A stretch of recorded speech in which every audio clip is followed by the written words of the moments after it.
This is a Danelectro 64 XT. This is a very nice guitar.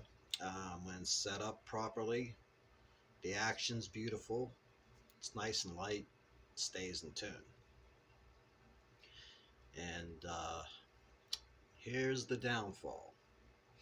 When I first got this thing, I had the double lipstick here. I had to take that out because it fed back something horrible. Even the P90 feeds back too.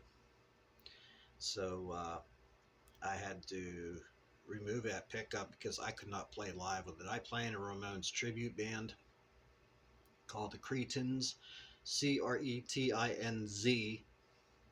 not S, with a Z.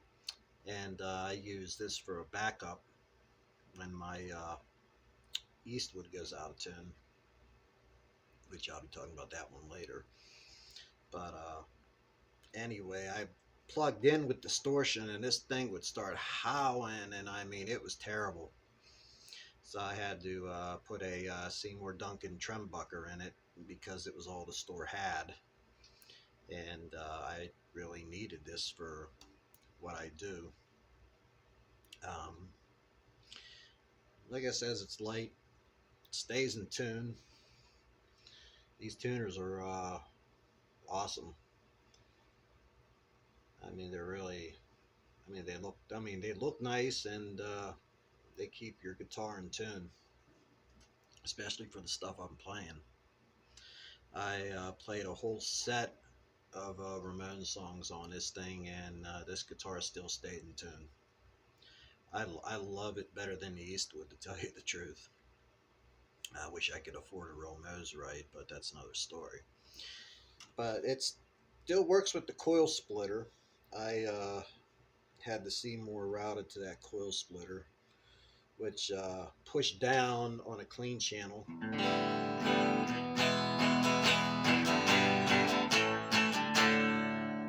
And you pull up on it.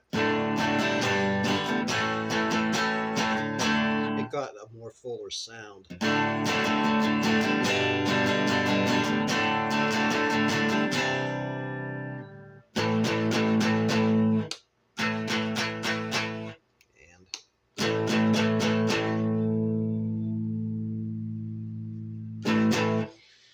Here's with distortion.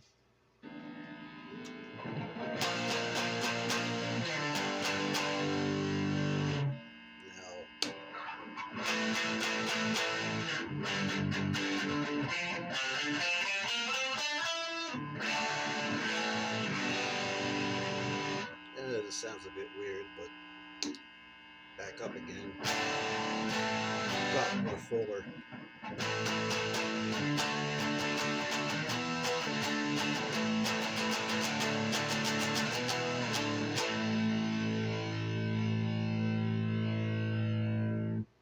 But other than that, that's my only complaint with this thing.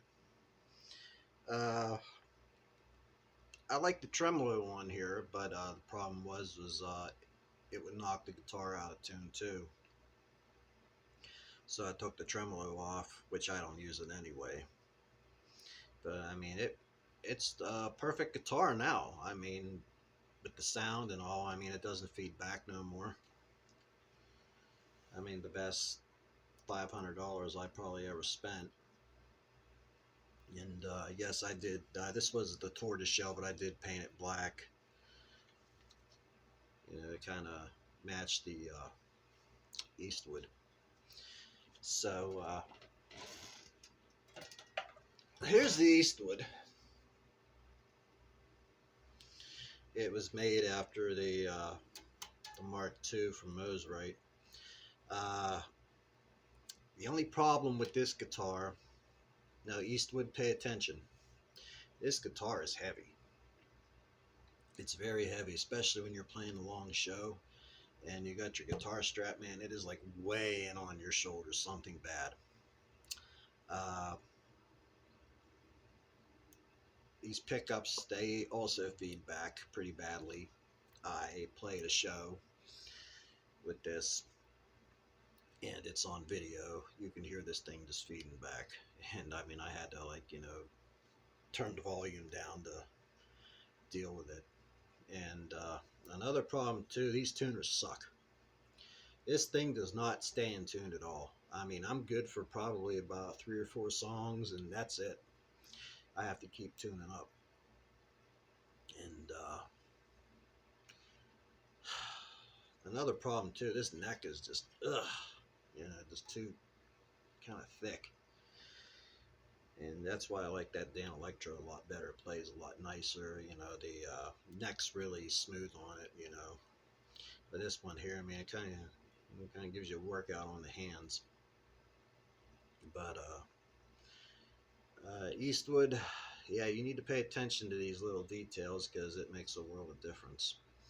I bought this used, and I can understand why the guy was selling it now. You can see where the frets were dressed. I mean, they had to really do a job on these frets. But other than that, I mean,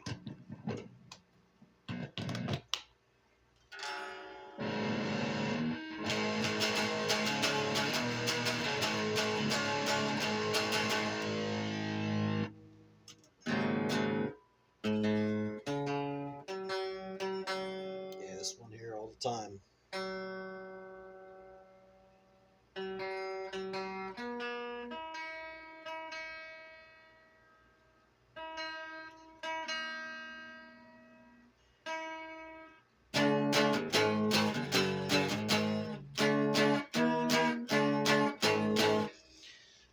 It takes a while to get this thing in the tune.